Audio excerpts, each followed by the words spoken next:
The world I inhabited was one of quarterly earnings calls, of brutal negotiations conducted in sterile boardrooms under the silent judgment of glass and steel towers.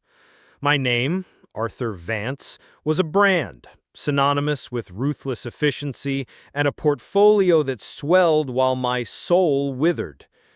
Grief, I had learned, was a liability. Emotion was a variable to be controlled. I had become a master of control after losing everything that mattered. Then, one Tuesday afternoon, in a town I was only passing through to finalize a land deal, I saw the sign. The words hit me not like thunder, but like the sudden, heart-stopping silence after a car crash.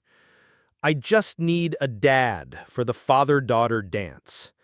I stopped dead in my tracks. My world, a meticulously scheduled universe of calculated risks, narrowed to a single, devastating point. A small girl standing at the edge of Memorial Park. My mind, a place of cold logic, started firing off reasons to keep walking. It's not your problem. You have a flight to catch. Getting involved is messy. But my feet wouldn't move. My body remembered a pain my mind had tried to bury. She was holding a cardboard sign, the letters drawn in a child's careful but weary hand. She wore a sparkling pink dress that had clearly been cherished, now slightly frayed at the hem, and her dark hair was pulled into two neat braids. But it was her eyes, wide and already glistening with unshed tears that she was too proud to let fall, that broke through the armor I'd spent 30 years forging around my heart. Busy lives rushed past her, a river of self-absorption. A man in a suit glanced at his phone. A woman jogging didn't break her stride. No one stopped, and in their indifference, I saw a reflection of the man I had become. A sharp, familiar ache bloomed in my chest, a phantom limb of grief. My mind flashed to another little girl in a sparkly dress, my Sophie, her hand in mine, promise I'd be there for her piano recital. "It's the most important day, Daddy. Promise you won't be late." I promised, but a merger had gone into overtime. I chose the deal. By the time I got the frantic call from her nanny, it was too late. The memory wasn't a memory, it was a ghost that lived in my ribcage. The sterile smell of the hospital, the frantic, useless apologies I'd whispered to her small, still hand. Before my logical mind could win the argument, my feet were moving. I stepped off the path, my $2,000 Italian leather shoes crunching on the gravel, a sound that felt loud and intrusive in the sacred space of her vigil. The closer I got, the more my composure fractured. I saw the trail of a single tear carving a path through the light dust on her cheek. She didn't flinch as I approached, just looked up at me, her gaze filled with a silent, heavy question that demanded an answer I didn't have. I knelt, the fine wool of my suit pants pressing into the damp earth, a gesture of surrender I didn't know I was capable of. "What's your name, sweetheart?" I asked, my voice softer than I'd heard it in years, rusty from disuse. "Lily," she whispered, the sound barely disturbing the air. "Lily," I repeated, the name catching in my throat. It was a flower. A symbol of purity, the name my wife and I had considered for our second child, a child we never had. "Why are you out here all alone?" Her lips trembled, a battle she was losing. "My mom, she works double shifts at the corner booth. She said I could try, just for today." She gave down at the sign in her hands, as if ashamed of its hope. "I've never met my dad." That was it. That was the crack in the dam of my carefully controlled grief. It wasn't a flood, just a single hot tear that escaped and rolled down my cheek. I hadn't cried since the funeral. I didn't realize it was happening until her own eyes widened, not in pity but in innocent concern for me. Are you okay, mister?" she asked, her small hand reaching out to touch the sleeve of my jacket, a gesture of pure, uncomplicated empathy. "No," I choked out, the word raw and brutally honest, a confession to this tiny priestess. "No, I'm not.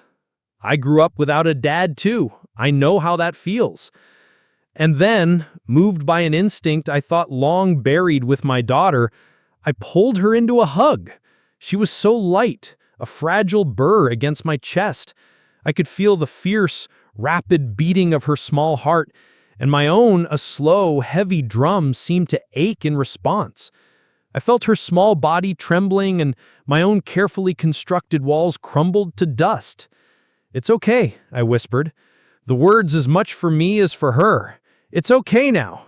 You're not alone. You have a dad now." I felt her stiffen for a heartbeat, a lifetime of disappointment coiled in that small frame.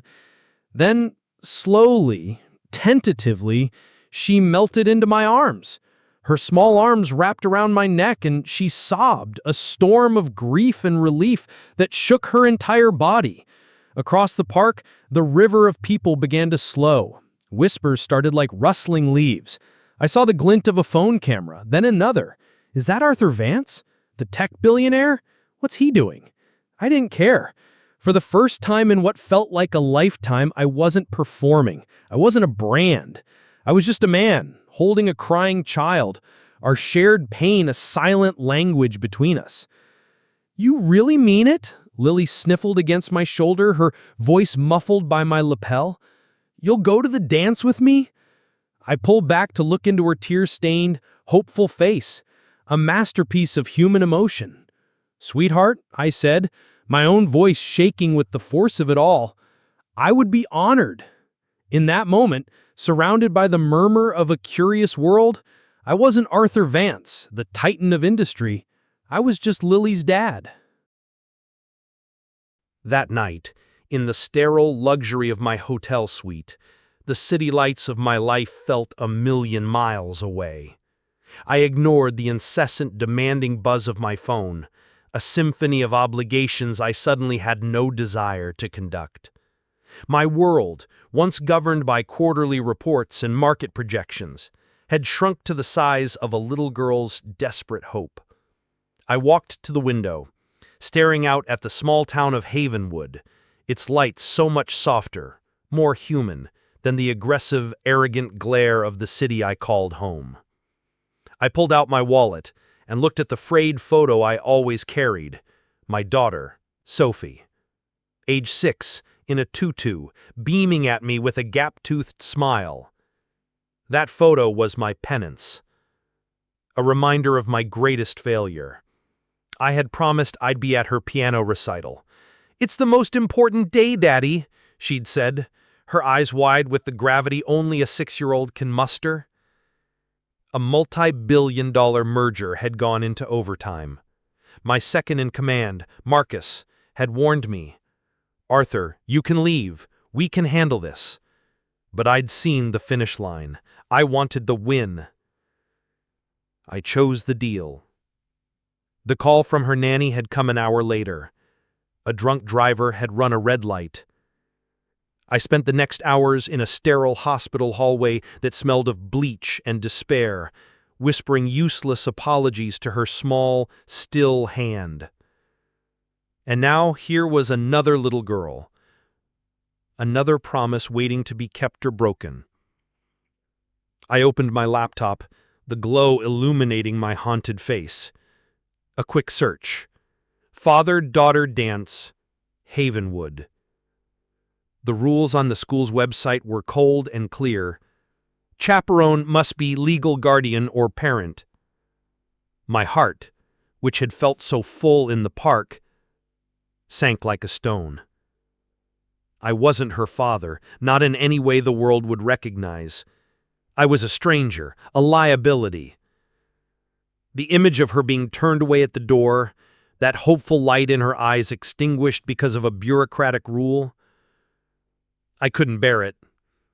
I slammed the laptop shut with a crack that echoed in the silent room. The next day, guided by a kindly nurse from the park who recognized me from the news, I found my way to the corner booth. It was a cozy diner that smelled of coffee, bacon, and something I could only describe as authenticity. And there she was, in a booth by the window, diligently coloring in a book. Her mother, Clara, approached my table. You could see the exhaustion etched in the lines around her eyes, but her gaze was strong, protective, and deeply intelligent. She knew exactly who I was.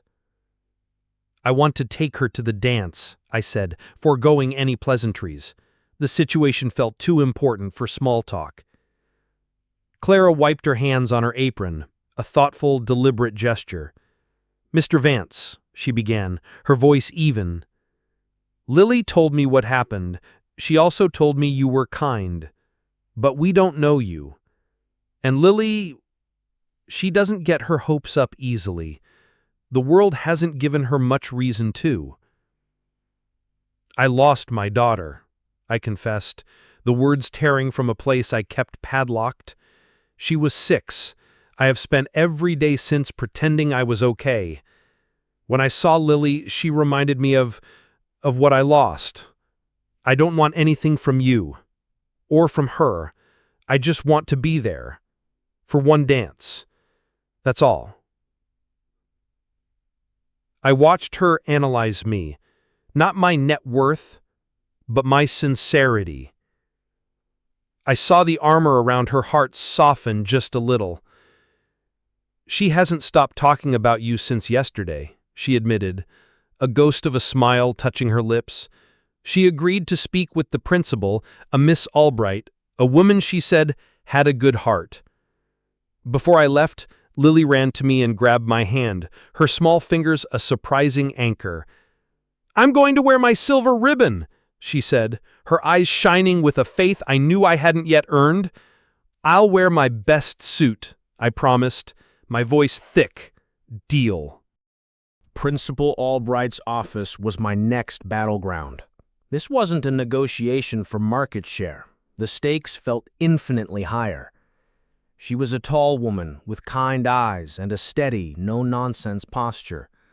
She had my file on her desk, a printout from a quick Google search. "Some parents have concerns, Mr. Vance," she said, her voice gentle but firm. "Your public profile. They question your motives. They see a billionaire's whim, a PR stunt."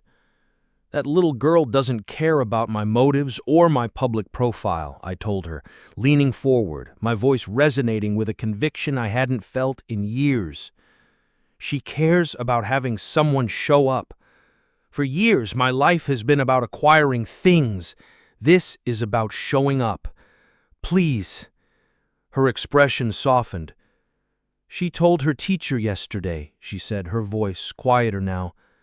"I think I found someone who sees me." Hearing those words, it felt like a cool drink of water in the desert of my grief. She agreed, on the condition of a full background check, a dozen signed forms, and that I be vouched for by a staff member at the dance. It was more than I could have hoped for. The days leading up to the dance were a strange mix of logistical planning and raw emotion. I had my assistant overnight my best suit.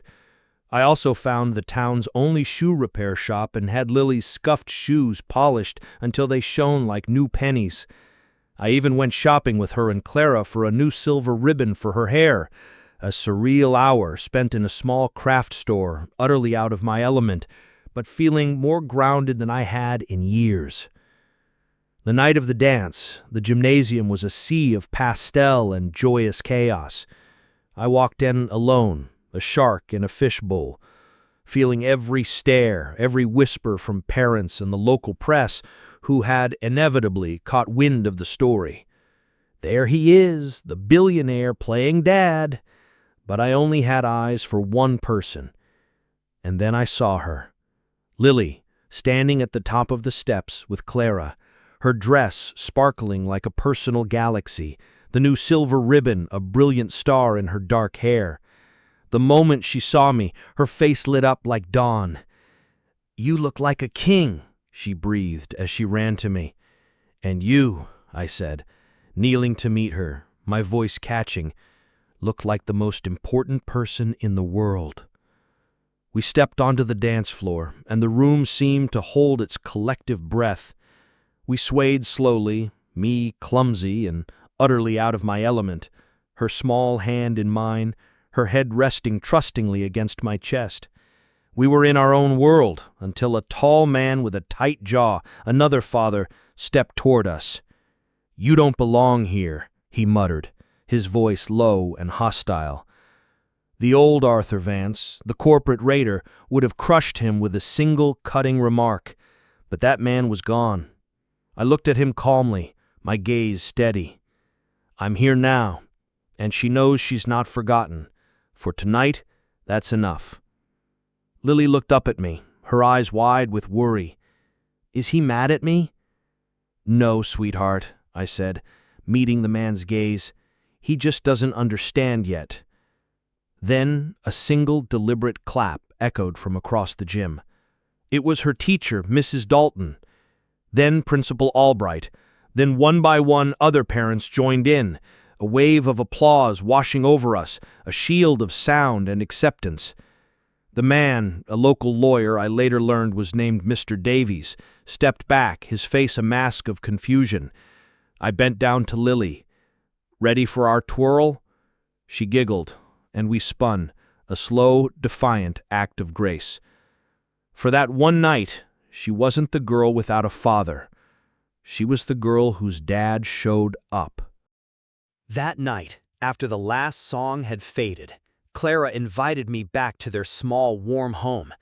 I sat at their kitchen table and ate leftover meatloaf, and it tasted more honest and real than any five-star meal I'd ever had.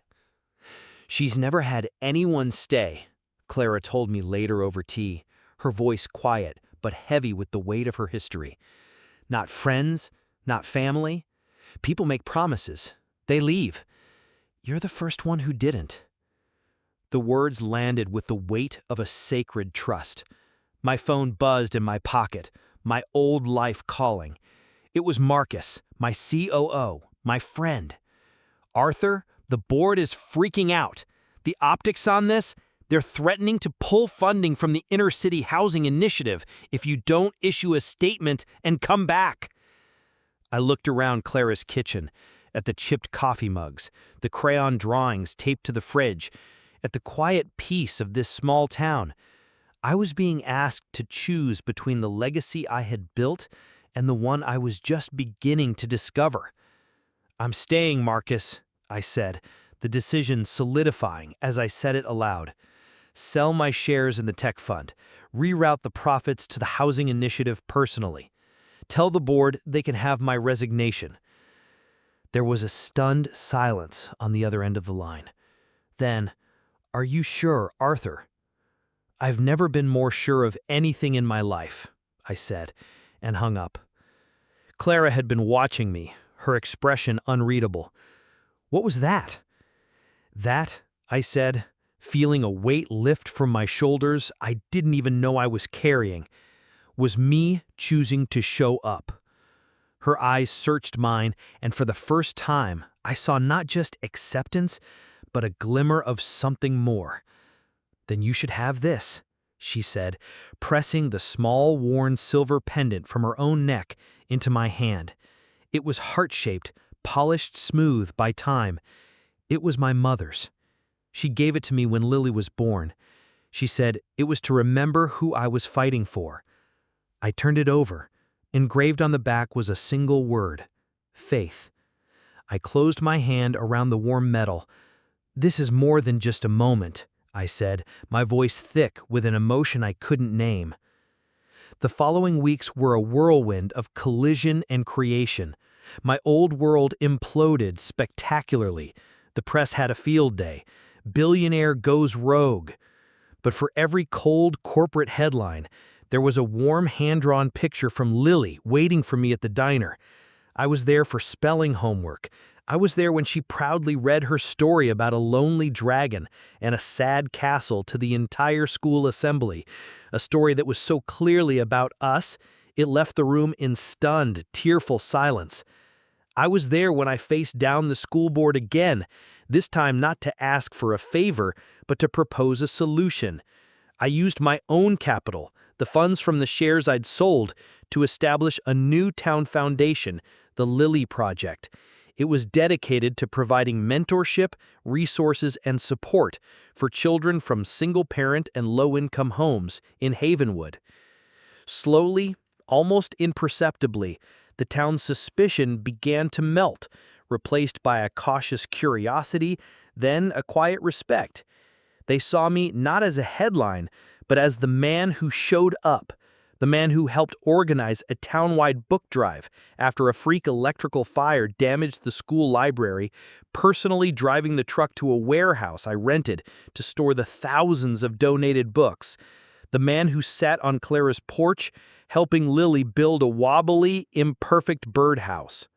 One evening, after tucking her into bed, she looked up at me with those wide, trusting eyes that now held a universe of security.